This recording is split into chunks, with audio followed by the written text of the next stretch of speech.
Alright, this is results for X4M 2021.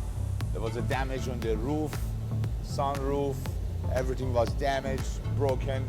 As you see, we replaced the sunroof, we fixed the roof, we painted, we checked everything is working perfectly.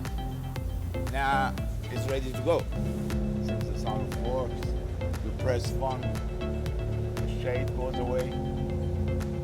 Press twice, the sunroof opens as you see on the top. And we have to close it as you see here. Close up. And close the shade. If you want to see more video from Pars Moto, go to the YouTube, subscribe us on Pars Moto and press the link.